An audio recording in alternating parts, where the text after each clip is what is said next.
This is Bold Dominion, a state politics explainer for Changing Virginia. I'm Nathan Moore.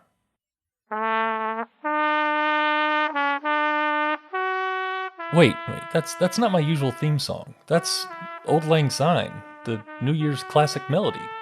This rendition by a band called Wooden Ships? Huh. Jeez, this version sounds almost like taps, like it's a funeral. I mean, I know a lot of Democrats in Virginia are feeling deflated after November's elections, but it's not like the party actually died. That's better. So this week on Bold Dominion, we're looking back at 2021. It's a year that has felt really disorienting, to me anyway. We got vaccinated, we shook our heads at people who wouldn't get their shots, we felt some hope for returning to normal life. And then we had new uncertainties, new setbacks. First Delta, now Omicron. There's only 24 letters in the Greek alphabet, and we're already on the 15th. But anyway. Meanwhile, in state politics, I'm not sure how to sum things up. I don't have a pithy phrase or a simple hot take. We started the year with Trumpists attempting a coup against the United States. Over the course of the year, many Virginia statues of Confederate traitors to the United States came down. And near the end of the year, Republicans swept statewide elections, in no small part campaigning on racial dog whistles. Maybe we should play taps. But it's not that simple. This year, Virginia's General Assembly got to work moving the Old Dominion's conservative politics towards a centrist place, or maybe even a little left of center. And just this week, Virginia's Supreme Court gave us all a belated Christmas present. New district maps for Virginia's House of Delegates, State Senate, and U.S. congressional districts. And honestly, all in all, the maps aren't terrible. We're kicking off this Year in Review episode with Sally Hudson. She represents the Charlottesville area in Virginia's House of Delegates. Back in March, she talked with us about what the General Assembly accomplished during its 2021 session. We ended the death penalty in the former capital of the Confederacy, in a state that has executed more people than almost any other. We passed major expungement reform in the Clean Slate Act that will, for the first time, give people with prior convictions an opportunity to close those records so that they no longer face barriers in housing and employment and credit. And of course, we laid down the tracks to legalize cannabis possession here in Virginia. So just on the criminal justice front alone, huge steps. What were some of your priorities in the session, and how did they fare overall? One of my top priorities for the session was to work on unemployment insurance reform, because it was the number one reason that constituents called me last year. We had 1 in 6 Virginians get laid off and apply for unemployment at some time in the last year. And so a lot of people found themselves navigating a very broken system. And so we did some important things to try to make that system better in the short run. One is that we made it easier for the VEC to contact people via phone and email so that they will no longer be exchanging letters, which they had to by law. We made sure that going forward, no one will be cut off from their benefits once they start flowing without a hearing, because we heard from so many people who started getting payments and then they stopped without warning, and they were just left in limbo for months. And they'd finally get to the end of the line and have a hearing and wrap up some small misunderstanding with the state data in a day or so. And so that was really a due process violation for those people to have to wait without a hearing. And so we ensured that that won't happen anymore. And I also carried a measure that will forgive overpaid unemployment benefits to a lot of workers who got them by mistake. In the very early days of COVID, when the rules around unemployment at the state and federal level were changing so fast, lots of people applied in good faith and then found out months after they got paid that for some reason they weren't eligible, and they long since spent the money on rent and gas and groceries. And so you have people who, many of whom were not working super highly paid jobs to begin with, find themselves facing a debt collection letter for the state. Because the state made a mistake and they paid money that they thought was rightly theirs. And so we'll be waiving close to $20 million in debt for people who found themselves in that position because they don't have the capacity to pay back. So the campaign finance bill or reform bill, I mean, what happened with that, and what can we do going forward? Sure. So I think campaign finance reform is a good example of an issue where both the House and Senate still have room to grow. There's a lot of ways that Virginia is the wild, wild west of campaign finance. We have no ban on corporate contributions. We have no ban on the personal use of campaign funds. We have unlimited contributions from any donors. And so there's a lot of work to do for comprehensive campaign finance reform in the Commonwealth. The only real step we took this year was to agree to study it one more time. So Delegate Bulova for the Fairfax area carried a bill that will convene a study around campaign finance reform in the coming year. Now, we have many studies just like that already sitting on the shelf that tell us what's wrong with Virginia's campaign finance system. Granted, there's always more to learn and more wrinkles to discuss, but there are a few low-hanging fruit that we had hoped would pass this session, in particular, a ban on personal use of campaign funds, which is so very rare to Virginia. But the Senate was not willing to do that this year. And so that one died there. I think that there's still a lot of things, I think, about good governance reform and the relationship between government and business that will require a pretty big culture change in the other chamber before we can make headway. Sally Hudson represents the 57th District in Virginia's House of Delegates. And I think Sally's last answer points to something bigger, the notion of a culture change. Not just in Virginia's state Senate, but in Virginia as a whole. In 2020, Virginia voted for Biden over Trump by 10 points. But to me, that vote wasn't really driven by a culture change. It wasn't driven by a sudden turn toward progressivism. Virginia voters didn't suddenly embrace Bernie Sanders and AOC en masse. There are progressives here, of course. Of course there are. But it's not the median. Not yet. Virginia's political values tend more toward stability, toward politeness. And if we're being honest, Virginia tends toward deference to the wealthy. And Donald Trump, well, he may be rich, but he's truly odious. Virginians voted against Trump's personality and his style of governance as much as anything else. Just months after that vote, Virginia Democrats chose the most establishment Democrat they could find as their nominee for governor, Terry McAuliffe. Friend of Bill and Hillary Clinton, major fundraiser for National Democrats, former governor of Virginia who just barely beat Ken Cuccinelli in 2013. In June, I talked with Richmond-based journalist Peter Galaska. Even though we've talked about kind of like the old Virginia way not being the dominant thing like it used to be, there's still a lot of that, let's kind of get along and not veer too far from whatever the middle happens to be right now. I mean, is that accurate? I think that's true. Although I do think in Virginia that it's changing. The idea, if you want to call it a conceit, that we're Virginia gentlemen and gentlewomen is kind of falling away because of, people from other parts of the United States and other countries are coming in. They're not necessarily rude people at all, but they don't know that experience, that kind of, idea that, we're supposed to be nice people. And I'm not saying they're not, but that's kind of, I think over time that's dying away. And it used to infuriate me because, I worked in New York too. And in Virginia, they would smile and stab you in the back. In New York, they'd frown and stab you in the chest. So, that's the way it is. But in many ways, I preferred New York because at least I know where I stand. Right. I was talking with Jeff Thomas last summer, author of The Virginia Way, Democracy and Power after 2016.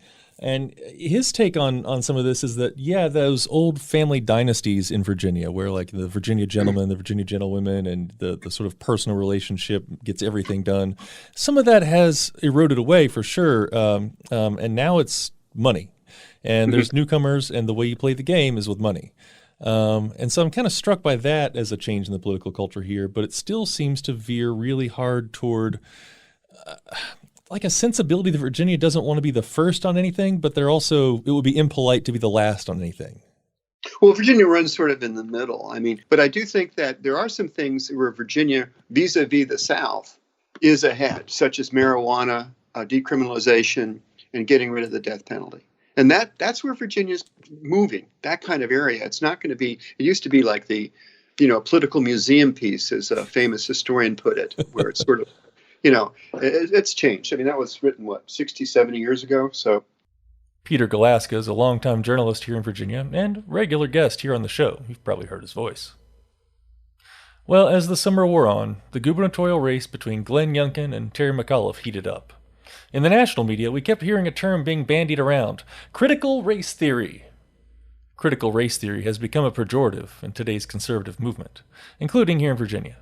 In several Virginia counties, school systems have been trying to educate children about the history of systemic racism in the United States. Critical race theory has been leveled as an accusation against these efforts. Well, back in July, here on Bold Dominion, we looked into how critical race theory became the newest right-wing boogeyman. Ian Mullins is a professor of sociology at the University of Virginia. There are indications that this will be a trend in how debates occur in the immediate future, that they will happen in a fragmented way where partisans with different allegiances will discuss different issues. They'll demonize their opponents on the opposite side, but they're not really going to interact with one another.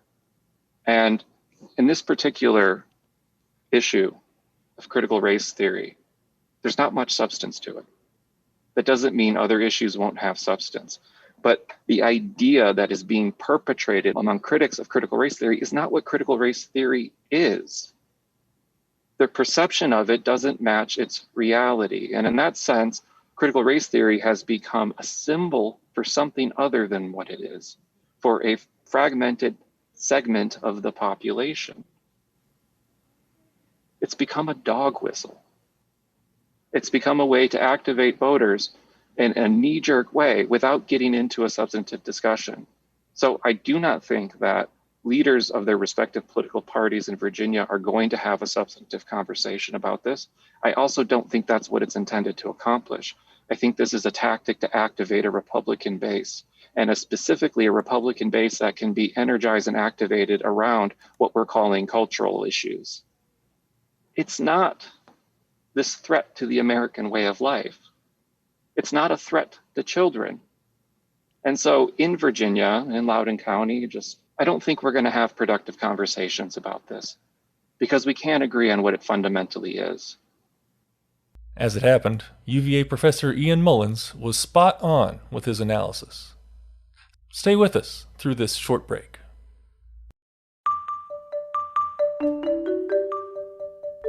You're listening to Bold Dominion, a state politics explainer for a changing Virginia. Visit us online at bolddominion.org. Have a friend who's trying to get into state politics? Well, tell them about this show, and then subscribe. You can find us on Apple Podcasts, Spotify, and wherever fine podcasts are served up. And while you're there, go ahead and leave us a 5-star review. We love those. Bold Dominion is a member of Virginia Audio Collective, online at virginiaaudio.org. Check out all the podcasts from the collective, from science to history to music to community affairs. We amplify the voices of people in our community and help them tell stories that matter. You can listen and subscribe at virginiaaudio.org. So, as Virginia's gubernatorial campaign wore on through the summer and the fall, Republicans hammered on critical race theory over and over and over. Terry McAuliffe fell right into their trap. In October, he remarked, "I don't think parents should be telling schools what they should teach." Republicans pounced. They turned that remark into a cudgel, and they used it to activate voters in a way Virginia has never seen before. For perspective, 4 years ago, Republican Ed Gillespie got almost 1.2 million votes. This year, Republican Glenn Youngkin got almost 1.7 million votes. That's a difference of nearly 500,000 votes. In other words, Glenn Youngkin's vote count was more than 40% higher than the last Republican who ran for governor. It's not that Democrats skipped out on voting for McAuliffe. He actually got a lot more votes than Ralph Northam did 4 years ago. But Glenn Youngkin got a lot more votes than 4 years ago, and he ended up beating McAuliffe by about 2 percentage points. Why did that happen? How did McAuliffe lose when he was supposed to be the Democrats' safe choice? The day after the election, I talked with the hosts of Transition Virginia, Michael Pope and Thomas Bowman. Former Bold Dominion producer Arian Ballou and current producer Katherine Hansen also joined us. I see two big flaws in Terry's campaign strategy. One, he didn't give Democrats a reason to come out and vote for him specifically. And related to that, everything he did in his advertisements mentioned Glenn Youngkin by name, which is a huge no. This is not my assertion. This is Campaign Basics 101. You never mention your opponent by name. And what he ended up doing is doing all of Glenn's work for him, tying him to the base, defining him as a base candidate, which meant that Glenn was free to just go after independents and moderates. Totally agreed. It seemed, Terry McAuliffe didn't provide an affirmative position when Youngkin did, even if those positions are things I don't find good, like sort of the railing against critical race theory, charter schools, a lot of stuff that focused on children, which is worth diving into as well. But it got people excited to vote in a way that McAuliffe didn't. And the Trump thing was a play that absolutely didn't work. So Thomas said he didn't really give voters a reason to vote for McAuliffe other than Trump. And I certainly agree that that's how people perceived it. I will say that the McAuliffe campaign did try to make the argument about increasing the minimum wage and paid sick leave and family and medical leave and hazard pay. And you did hear McAuliffe talk about that quite a lot on the campaign trail. That did not pierce through to voters. He actually did have a message out there somewhere, but it got lost in all this talk about Trump. What he didn't get to do was frame everything the way he wanted to frame it, because as soon as he said that parents shouldn't have a say in their child's education, it riled up a lot of parents who didn't understand the nuance of that. And Glenn capitalized on it. And education is always one of the top 3 issues in state politics. And Democrats are super, super upset that they feel like Republicans stole their issue. When I was at the Democratic event out in McLean, and that was kind of the theme of the night was, hey, wait a minute, education's our issue. How did they end up winning on education?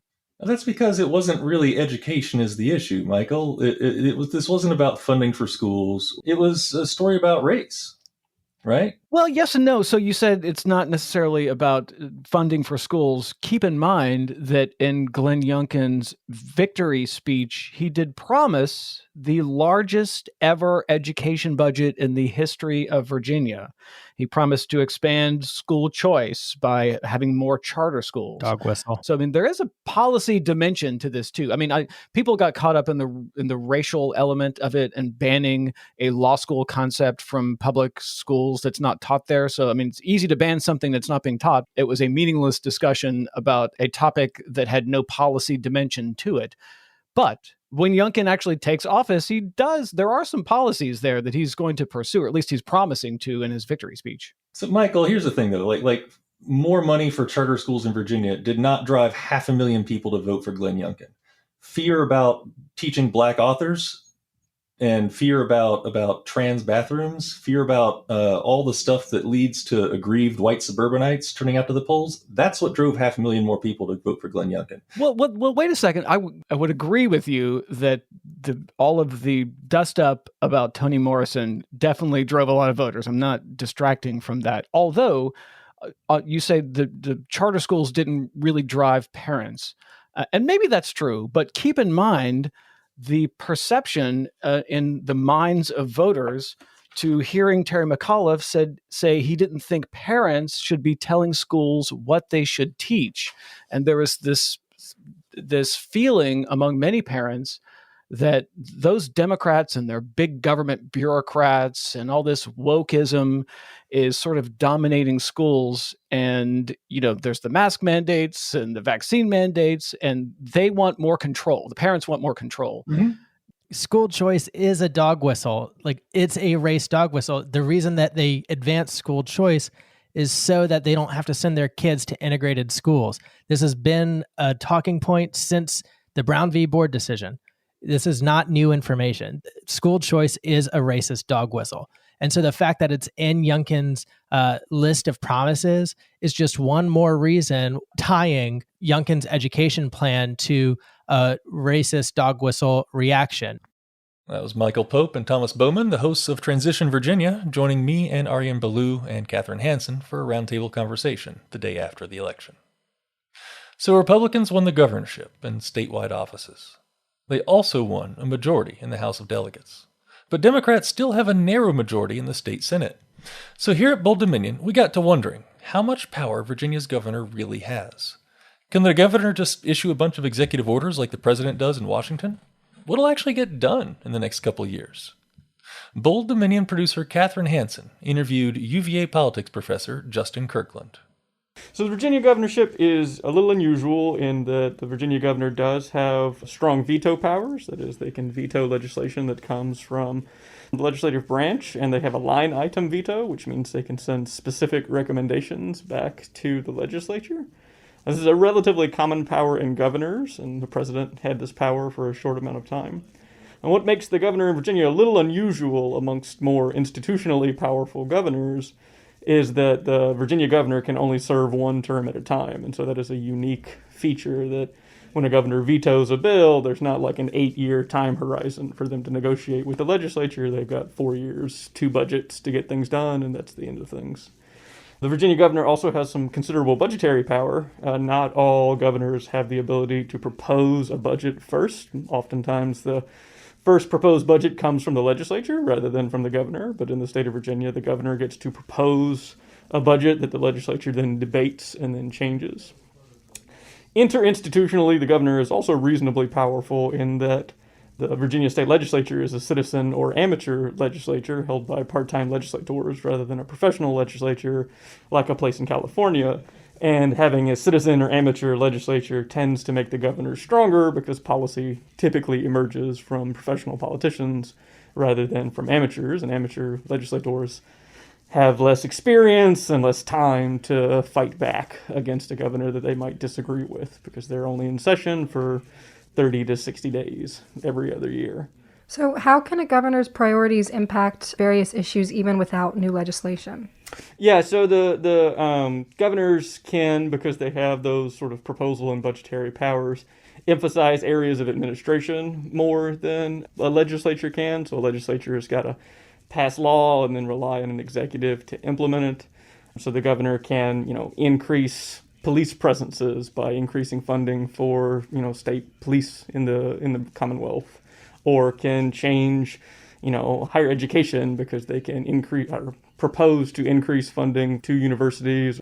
All of those proposal powers and all of those abilities to sort of move money around and tell executive agency heads what to do gives the governor a lot of ability to sort of, these are the things that are important to me, these are my priorities, and you don't actually have to wait for the legislature to pass anything to know what those priorities are.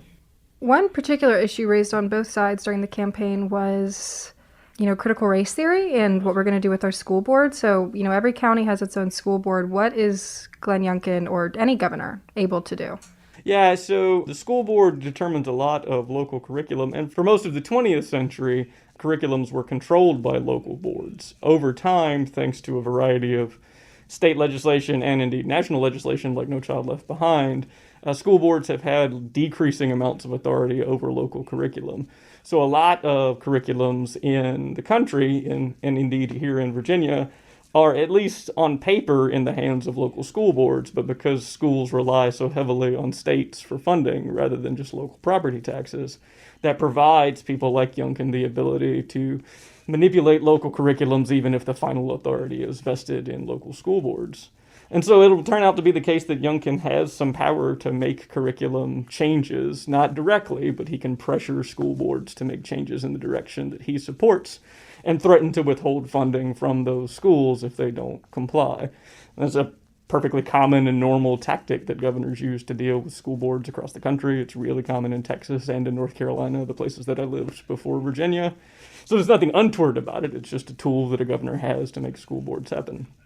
Youngkin has also talked a lot about increasing teacher pay, and that is actually set pretty carefully by states because states fund so much of teacher education and they fund so much of what school boards are allowed to hire or fire or things like that. All that money comes directly from the state, and so that money can actually help bring in teachers of certain types, right, or encourage teachers of other types. Justin Kirkland is a professor of policy and politics at the University of Virginia. I'll be honest. Sometimes the machinations of electoral politics tire me out. Who gets elected matters. I know. It's important. Government is the one peaceful means we have to sort out how we want to live together as a democratic society.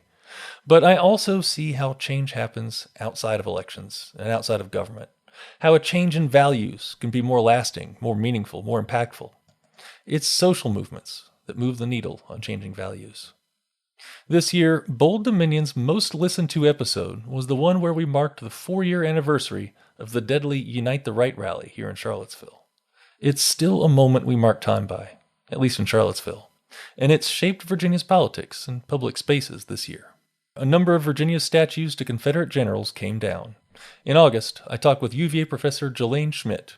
She used to co-lead tours of the Confederate monuments here in Charlottesville. These days, she's been doing a lot of interviews. The pretext, I don't even want to say precipitating, but the pretext, for those folks who attacked our community was the attempt to take down a Confederate monument. You know what I mean? That is, the community had, made clear that this does not comport with our values. We need to move, we need to move that thing out of here. And, so we were attacked because we tried to change.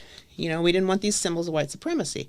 And so then, a couple of years later, I guess, November 2019, the Democrats take over both houses of the General Assembly, and of course already had the governorship. And so a lot of us, I didn't have a Thanksgiving, a Christmas, or a New Year's, and some other people too. We worked really hard in the 8 weeks between 2019 election and the January 8 opening of the General Assembly in 2020, we worked really hard to get a statewide network together. It was, Monumental Justice Virginia Coalition to lobby the state legislature, the General Assembly, to get that law changed about war memorials. And I remember saying to Kay Corey, I said, this is not theoretical for us. This is not an abstraction. There was literally blood spilled on our streets. People were killed. We need this. And so we really used the full force of our moral pressure. Sally Hudson really stepped up, and wonderful allies in the Virginia Legislative Black Caucus, who are also, pushing this through. So it took a lot of work, in 2020 to get that bill passed. So the monuments around the state, many of them are down. There's still some smaller towns in Southside that have left their Confederate statues up, but a lot of these Confederate memorials have been taken down. They're gone. What's it mean? It means that at least with our visible emblems in our public spaces, that we do not recognize these symbols as representative of our community and the sorts of values that we want to celebrate. We didn't remove history. We changed who we commemorated. We said this is not worthy of honor in our most visible public spaces. We're not going to forget these people. They're in the history books. We're going to teach about them, but we're going to reframe them within a liberatory narrative that privileges democratic principles and democratic struggles. It's not a small thing. It's Virginia saying, we're not just the capital of the Confederacy. That was, something that, is, happened in the past. It's definitely, part of our history, but this is, we're more than that. There's lots of residents here, of citizens here that are, struggling for a new future. The Bold Dominion, if you will, and it's fun. In the Monumental Justice Virginia campaign, we talked about a new Dominion, instead of the old Dominion. It's like, what would it be? What would it look like to face forward? Bold Dominion. You're just playing to the studio audience here. That's right. You and I have talked a number of times before, though, and about how, it was very partially about the statues, the Unite the Right rally and all the issues around it. But I remember you using this phrase at the time, back in 2017, that this moment in Charlottesville kind of lanced the boil of a lot of things that had been papered over before. What are those things? Where are we with some of those? Yeah, well, it was never just about the statues. The statues symbolized a lot of things that the statues were a visible manifestation of a lot of systemic things that weren't as obvious, or at least weren't as obvious to folks in power, let's put it that way. Kind of looking at how white supremacy is institutionalized, how it's built into the systems, that operate in our lives. I think it brought a magnifying glass on that and an opportunity. But there's a lot of systemic stuff that's still going on that we did not get victories on, such as trying to end qualified immunity for the police. And, here in Virginia, we've got a case, of young Marcus David Peters, in Richmond, a black man who was having a, mental health episode. And, and instead of coming with a de-escalation strategy, especially when it comes to black folks. The police just arrive, guns blazing, and he's dead. In Charlottesville, we got the case of Xavier Hill, who was killed by the Virginia State Police, and we still don't have the body cam pictures of that. In terms of addressing systemic problems, why is there still qualified immunity for the police here in the Commonwealth of Virginia? That we did not notch a win on that. Activists did not. Explain what qualified immunity means for anybody who might not be familiar with the term. Well, that police aren't held accountable for crimes, actual crimes that they're committing in the course of their employment, in the course of carrying out their job. So here in the Commonwealth of Virginia, there was a push by activists to end qualified immunity for the police, and this bill got quashed, at the General Assembly. So we've notched a win, for kind of the most obvious kind of visible symbols, statues, and getting them taken away. But there's some pernicious systemic problems that have yet to be really fully addressed. What I talk about this, with the people say, "Oh, congratulations! I know you worked so hard on this, and now the monuments, and now you're done, right?" And I, since the monuments are gone, I said, "No, that is the end of the beginning."